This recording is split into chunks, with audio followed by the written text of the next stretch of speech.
Hey everyone, welcome to the LFC Couch. My name is Nish, your host. I'm here in the midst of lockdown in the middle of Australia, and it's time to do a pod again because it's been a while, and this should be in stunning high definition because I've got the stunningly handsome Steve Wilding on the line. How are you, my friend?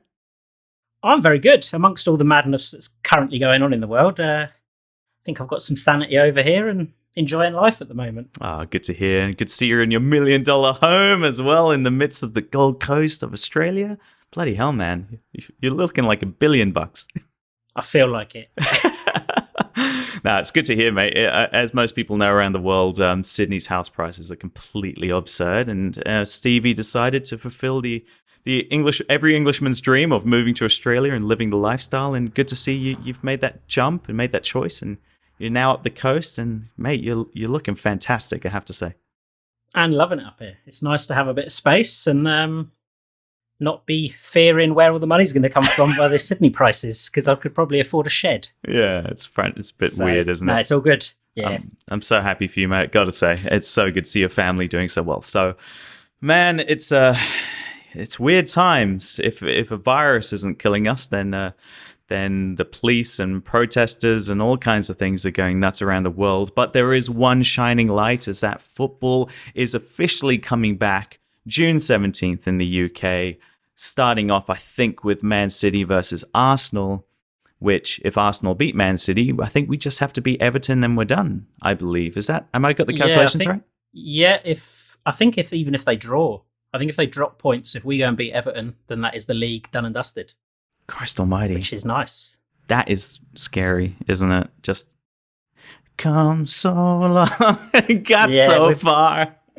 We've all been waiting for this so long, and now it's on the horizon. We can now say it's this month. Yeah. And technically, we only need 1 or 2 games. Just want to get it over the line now, after all this waiting.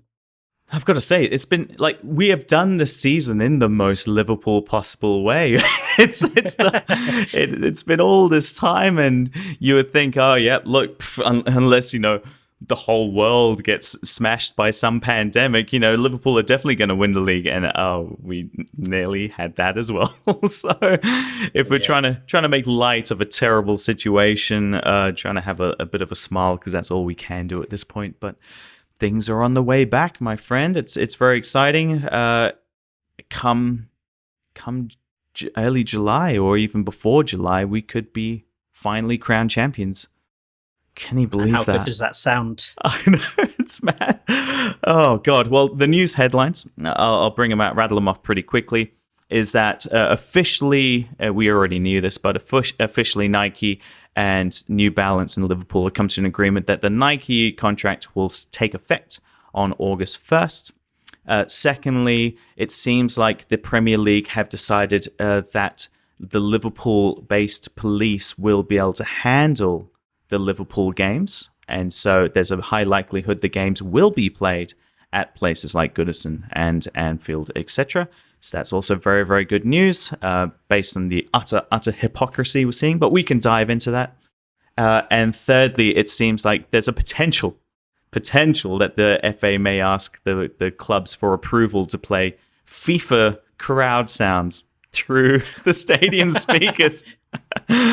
I want to. Let's start on this one because it's pretty funny. I'm actually thinking we should have a Jonah Lomu rugby commentary, where they don't care about who the players actually are, but we hear the great Laksanga Songpong from Thailand as like Firmino, and puts up a big Gary Owen instead. Wonderful. Keep times. It interesting. Yeah, exactly. I think they should just, if they're going to do FIFA 20, I reckon they should just put any old computer game commentary like Wolfenstein 3D and my Leben. What game would you prefer to have through the sound effects coming through the stadiums? Go with something old school like Street Fighter. Yoga Flame! So as somebody's just about to line up a shot, you've got Hadouken! Yeah, that's a Hadouken! That's so good. That one as well. Oh my lord, that's fantastic. Okay, we might as well get onto the point then of which Street Fighter character would you name Mo Salah? Oh, see, Mo Salah, now you've gone straight for it. I'm going to go with... See, I've got one in my head who's not Mo Salah, but I've gone Joel Matip, who is Dalcin, Yeah, of course. straight away. Yeah. Mo Salah, for me, he's your go-to man, so he'd just have to be someone like Ken. Ken, nice. I would pick Vega, because I think Vega was really fast, if I remember correctly, and he was bouncing off the walls and everything like that. Yeah, he used to climb the cages and bounce back off you, didn't he? Yeah. Jesus. I'm bringing this up primarily because I always thought that Tevez looked like Blanca. Yes, he is the human reincarnation of Blanca. I couldn't believe it. I was like, it's Blanca. What the hell? Anyway, I think we've lost all the kids that listen to the podcast already. So, that's it. Oh, mate. It's too old. Great times. Yeah, but to have FIFA sound effects coming through the stadium, I did put out a joke today. Complete fishing expedition. So anyone who's listening who is actually a Man City fan, I'm sorry. It's a joke. But it was I think I wrote something along the lines of, I can't wait for that awkward moment when the Man City fans feel like the atmosphere is even better in the stadium with fake crowd cheering than the real thing. And did you get any bites? No bites yet. I did put a little fishing emoji at the end to let people know I'm just taking the piss. It's just a joke. But very well could be. The whole bloody Etihad Stadium could be bouncing. Is it Etihad? Etihad, yeah. Empty-had, that's right. It'll be bouncing through their speakers. Be roaring. Most noise they've ever had. I know. Madness. Oh, but mate, it's going to come back. It's great to see the smiling faces. It's great to see the new hairstyles. You can see us ones. Yeah, you can see us on camera right now. We might put this out on video. Could you believe? So look out, everybody. The couch is on video. Scary times. But yeah, Sadio Mane. I'm starting to wonder what's going on there, especially when you had old mate Shaqiri get a hair transplant. Interesting. Sadio Mane looks about 70 now. Poor guy, but you know, he starts about halfway back on his head. Probably where my headphones are. Across there. Look, I've rocked the shaved head look. You're currently rocking the shaved head look. The one thing that we both probably worked out is, mate, you can go a hell of a lot faster. That's all I can say. So if Sadio's wasn't streamlined before, he's going to be at least 2 to 5% more streamlined now. Nobody has a chance. No one's got to. Exactly right. It's just going to be extra fast now. I can't wait. Yeah, but you can't talk about people's hairs without mentioning Bobby Firmino. What's going on there? That's a proper like Lionel Richie perm. It's great, isn't it? It's so sexual. He's such a pervert, and I love it. He needs to keep it as well for the rest of the season. So when there's all the photographs of us celebrating with that trophy, he's there with a big permed afro. All he needs is a bit of a tash, and he's done. I need him to, like, when he finishes off and he goes for an interview, he's like, "Hello, is it me you're looking for?" See what His happens. First and only interview that he's ever done. I can't wait. He can suddenly like pull off an amazing Lionel Richie in the middle of the interview. I was like, what is going on? What's happened to you, Bobby?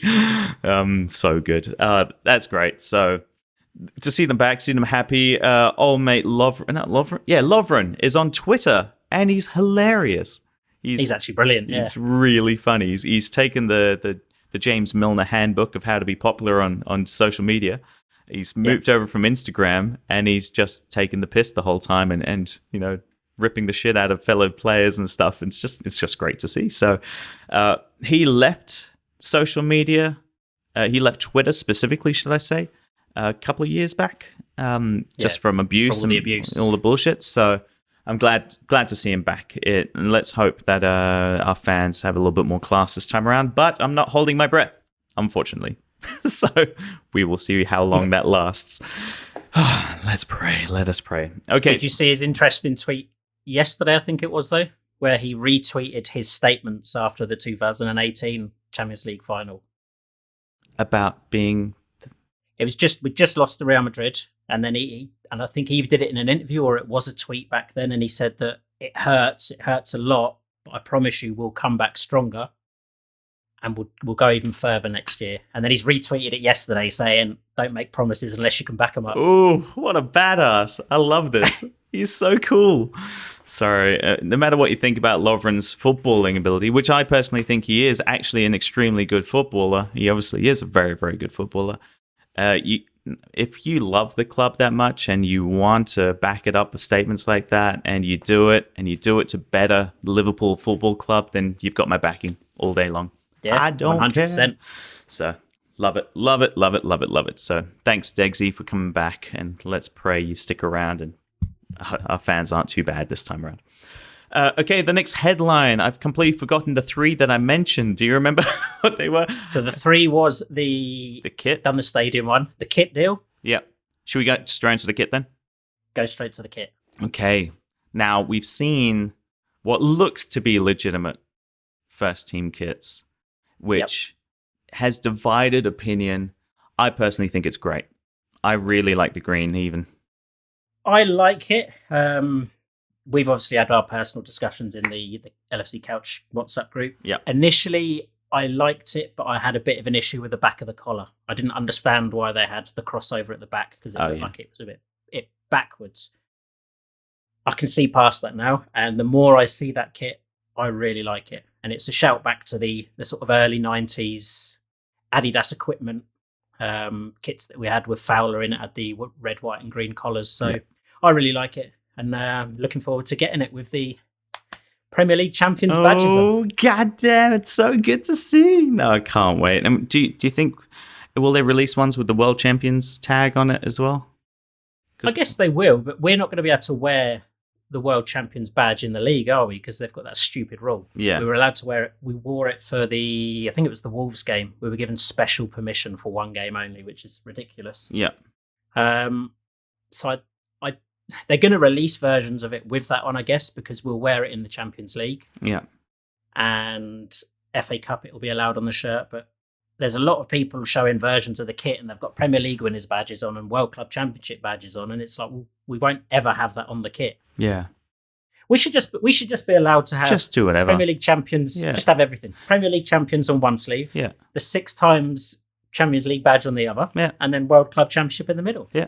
Just have everything. I just shove the whole thing on full stop and just have it, make it end up looking like a NASCAR top, basically. That'd be fantastic. Done. Yeah. I just throw on fucking Chevrolet, why not? It's like, for no good reason at all. I'm going to have a Ferrari sticker.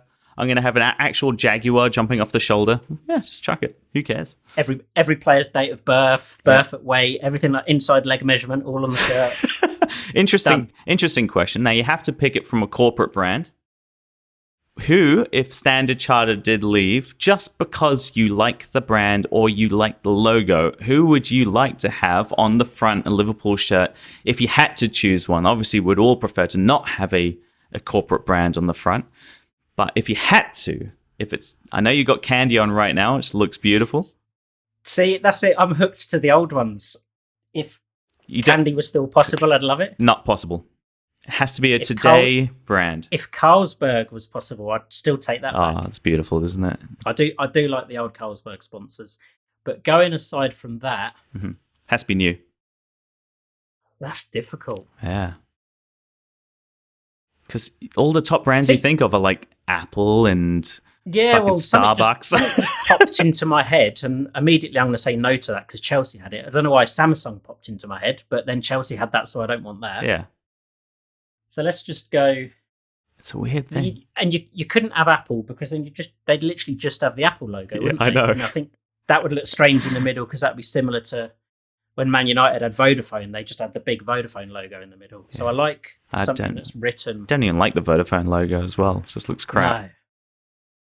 No. Who could? What about you? Have you got any? No. The one symbol I've always kind of liked, even though I don't like the console, is actually just the Xbox logo because it's that little green kind of badass looking circle with the X in the middle. It kind of looks kind of cool, but also the gamers will flug to it and they're trash. So I don't know. That's going down the route of Arsenal a few years ago, though, when they had Sega as their sponsor. God, that's so cool. Yeah, they had Sega, and they had Dreamcast on the home kit, I think, and then they had Sega on the away kit. But Sega translate to something quite rude in a different country, so they weren't allowed to wear it in some European countries. God. So they went with blank sponsors. Yeah. See, it needs to be really classy too. Like, it has to be something really, really cool. You know what? I'll probably put a band on there. Fuck it. I'll go like Foo Fighters. The Foo Fighters are now sponsoring. I'm with you on that one. I'll have the Foo Fighters logo, or just the FF, either that or the actual Foo Fighters written. Amazing. Sponsored by Foo Fighters. That'll be so Or fuck that off and just have the LFC Couch logo. Done. Amazing. It would sell millions Great just big because of couch. the sponsor. You got a couple of 100 million sitting around, mate? Just No, I invested it in this house. oh, nice. Genius. That's just the pool. Yeah. Brilliant. Oh, okay. Wow. Okay. So the main point is being back onto normal terms is that it means that New Balance get to celebrate having the shirt that won the title. Nike are obviously very confident that the success is going to continue going, and so they handshook and had officially down in writing that they can until the end of July, at which point we probably should have completely wrapped up the entire season and we're good to go, and they will have their photo moment, which is extremely important to a brand, especially New Balance, and they're trying their hardest, Liverpool, to not burn any bridges or cut too many ties or things, especially with a brand that frankly has been good to us and brought us good shirts over the years. I mean, for me, 100% is the right decision. Yeah. They've gone down the right path there. Obviously, I'm sure Nike would have loved to have us wearing the new kit as we lift the trophy. But when the contracts were agreed, we didn't know the season was going to be suspended there. So there was no anticipation that we were going to be lifting that kit in a Nike, lifting the trophy in a Nike kit. So it's absolutely the right thing to do, especially on the back of what happened earlier in the year when it went through court. So that got a bit mucky there. So I think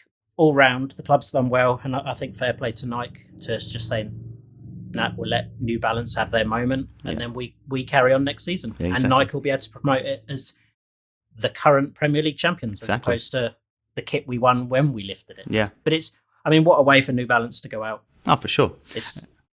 Like I bought my boy he was born in 2019.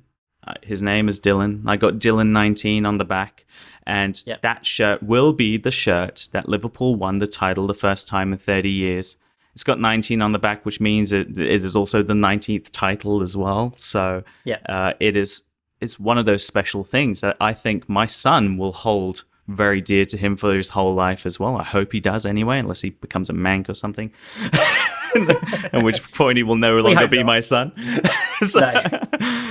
Son formerly known as exactly. We'll have a burning ceremony of the boy. No, I mean of the shirt. Wow, that got dark. But as he gets older, I know I look back at my kits from when I was a youngster. Like, this is one of my favourite kits because it's one of the first ever kits I remember having as a kid. Yeah. So for him, he won't remember having that kit at that age, but hopefully that shirt has so much meaning to him. Yeah. For you as well. Obviously, it's the first year we won it, 30 years. Your first year of having a son. Yeah. It's got so much meaning to you personally and as to him when he gets older. So that should be great. I'm already thinking ahead. Does he put it in a frame and put it up when he's older? But then you want the bit on the back as well. So you need like a mini rotating mannequin with it on. So good. in a glass display cabinet. So no, that's brilliant stuff. Obviously James as well from the couch. He's in the same situation. Exactly right. Great time to bring two new Reds into the world. It's amazing, yeah. And to that point as well, like I got my dad the old retro Shankly jacket quite a few years back, and he just adores it. That was when he was following the club and living in Liverpool as well, so that holds a lot of dear to him. Even this shirt I'm wearing right now, and it's embarrassing as hell if you're not watching this on video, I've got is this 2012? No, must be 15, 16. It was 2014. It was Brendan Rodgers' last full season, wasn't it? Yeah. So it was the 2014, 15, 16. 15, 16. It's the Jordan Ibe 33. Oh, yeah, Ibe. Anyway. Amazing. Yeah. And, people will go like, what are you doing? But it's about that moment where I thought he would be better than Sterling. That moment, I truly believe that Jordan Ibe is a phenomenal footballer that will be the future of our club.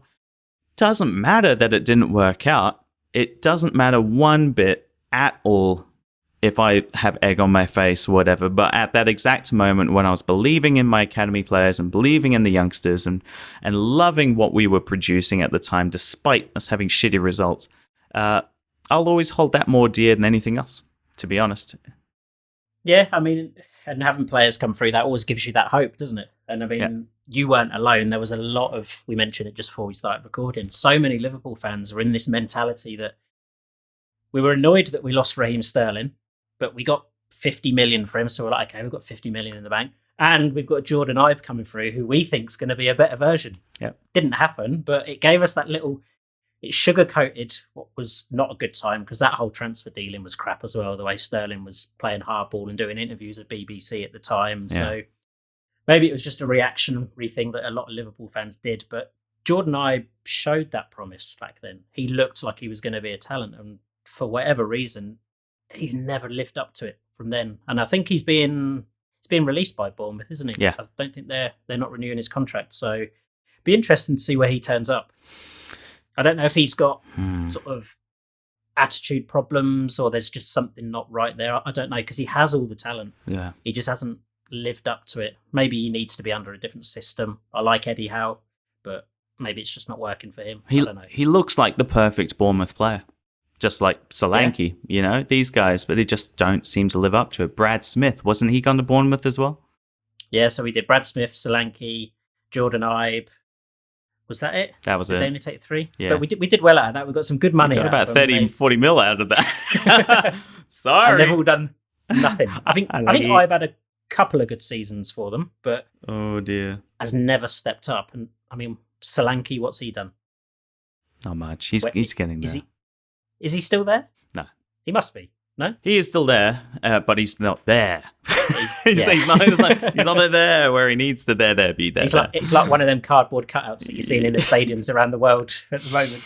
It's the situation we were in for so long. Lots of people with potential, Danny Pacheco's of the world, and even Aquilani, you can see sparks. And the only one we have today are people like Naby Keita. We see sparks of incredible football, and then he gets injured. We're like, God damn! Like, if he stayed fit, he would. All of us believe he would be a dominant midfielder in the entire Premier League. Yeah, and if he gets that consistent run in the team, because he doesn't. He comes in, like you said, he shows glimpses of it. He shows promises, and then he's in the team 3 or 4 games, and then I've done me groin, I've done me thigh, and then he's out for about 2 months. So it's just that recurring issue. So hopefully that's not going to be him for his career. No. I don't know what his injury record was like in Germany, but I don't think he came with a reputation of struggling with injuries. No. But it's just frustrating because he does get those games and you start thinking, this is what we want to see. And he went for a run of games earlier this season where he scored about 3 and 4 and got a few assists in that time. And then the next minute he lasts about 5 minutes and he's gone. So it's a frustrating one with him. But I don't know if you saw, they had a training game yesterday at Anfield. And he scored. He got on the score sheet. Naby lad. See? He'll be injured now for 2 months. He'll pick up a warm-up injury before the first game. We're like, why? Yeah. How does this keep happening, son? Well, we'll see what happens. But look, apart from that, the future is very, very bright. Built an incredible system in place. And hopefully this season ends. It looks like we're going to have the FA Cup final in August. And they will actually, unfortunately, be able to complete the Champions League. God damn it. Yeah, I know. That's an interesting one, though, because how are they going to do it? Because obviously every country is trying to contain this virus as best they can. Yeah. Which is fine bringing like the Bundesligas back. So Germany are dealing with that, containing it as best they can. The Spanish league is coming back very soon. I think that's next weekend, isn't it? And then the Italian league, I think, is coming back in a couple of weeks.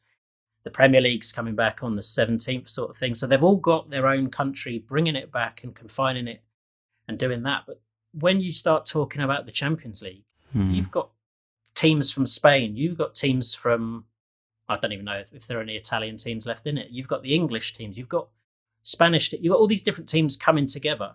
So are they going to have to play all the games like a mini World Cup, or a mini European Championship? Are they just going to basically fly all the teams into a big camp? They quarantine for, say, 2 weeks before it starts, and then away they go. Look, they want to get it finished. The Champions League's worth millions to sponsors and everything like that. So I can understand them wanting to get it back under, but it's going to be an interesting one to see how it's done and how it's managed. Obviously, from a personal point of view. Null and void. Do you know what? It's weird because we obviously went out of it just before the season was suspended. Yeah. And in my head, it's as if that didn't happen. Yeah. I've sort of just forgotten about the Champions League. It was a weird one. And unfortunately, they didn't call that game off when they did, because I think if we'd have been able to go up against Atletico after this suspension, I think would have been all right, because one of the main things is the goalkeeper. Exactly. And we'd have had Alisson back. Yeah. Adrian made the mistake, but hindsight's a good thing. Meh. We'll just have to make do with winning the Premier League. It's just a shame, isn't it? Done. Just the Premier League. And now we just want to finish the season, just get it done, have a chill. I can't believe these footballers have had the longest break of their entire career. I've never had more than a month's break in my professional career. And these guys are footballers who their body, my brain doesn't deteriorate after 3. I'm sure it does actually deteriorate after 3 months, but you can imagine their bodies will not be professional match fitness at all. No.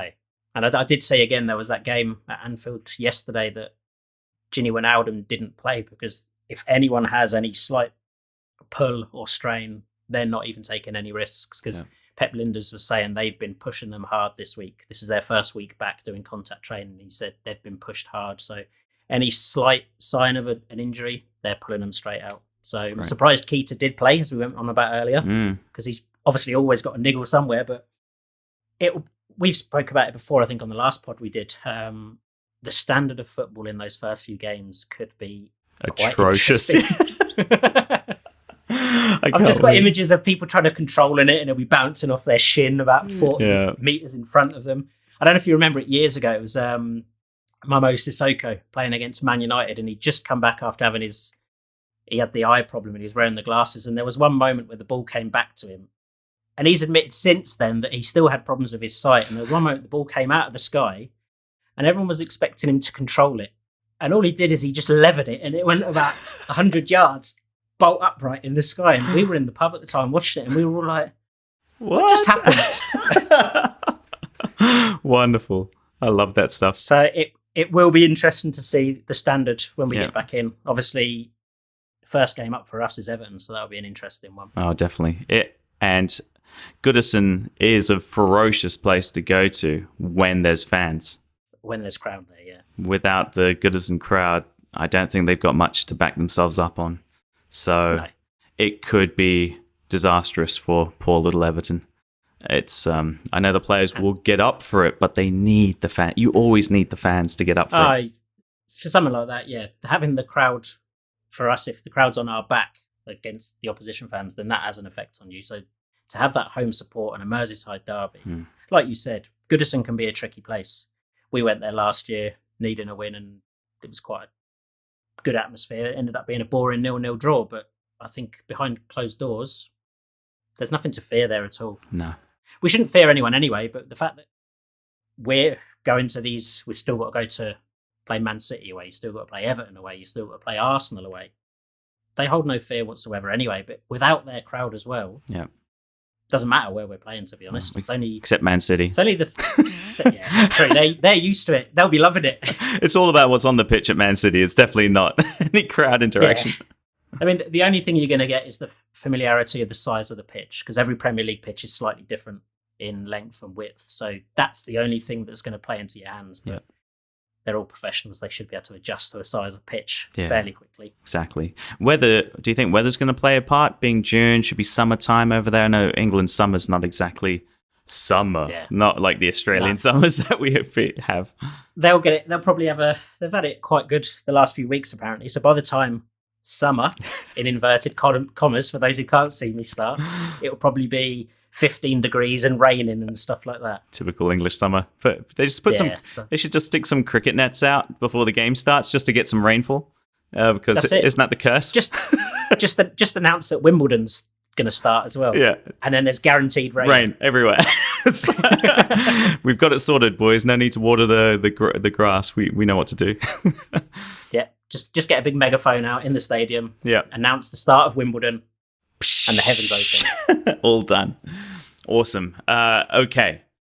I don't know what the other headline was. We've talked about kit. It was playing the police saying that they can cope. Ah, yes. Yeah. So we can actually potentially play all our games at Anfield. Yeah. We're supposed to. So I think the hypocrisy was felt, I think, by the Premier League and whoever when they just kind of saw everyone at the beach. And we saw some amazing memes come out by the internet. Thank you, internet.